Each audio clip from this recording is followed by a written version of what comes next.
So what would be the difference between a domain versus a scenario?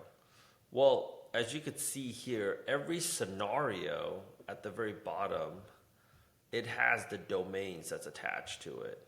So I'll go ahead and give you a scenario per se, right? If you had no understanding of what Italian food is, domain would be tomato sauce, okay? Scenario would be the finished dish. Feel better? Like, domain one is the tomato sauce. That tomato sauce you can put in a lasagna. Let's just say lasagna is a scenario. That tomato sauce you can also go ahead and put in a bolognese sauce with spaghetti. Or you can also go ahead and put it on top of a pizza, right? And have pizza.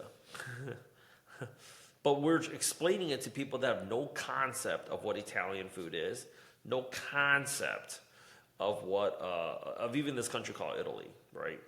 So I can go on and on, but I think you understand.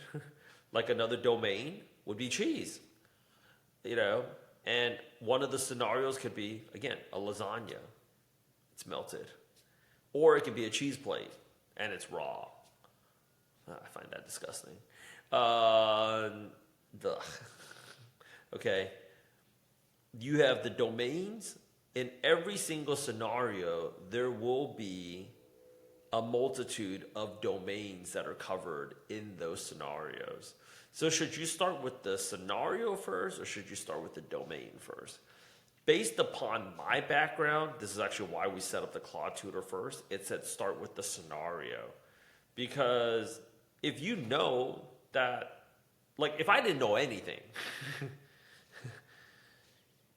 knowing that the tomato sauce is going to be on a lasagna first, or knowing it's going to be on a pizza first, or knowing it's going to be on spaghetti, that, that is going to help me know, versus I'm working on tomato sauce, I was like, and if I had no concept of it, I'm going to be thinking to myself, that tomato sauce, if I just looked at it like that, I'm going to go ahead and tell you, and I want you to have this idea here because this is exactly what's happening. You have no freaking clue. Are we just supposed to eat this thing out of the pot like this? Or are we supposed to, I don't know, wait for it to cool down and eat it cold? You don't know because of what's going to happen next. You're going to be very frustrated. So instead of starting everything from the very beginning chronologically, for the people with the technical background, they know how it's going to come out, right? They know how it's going to come out.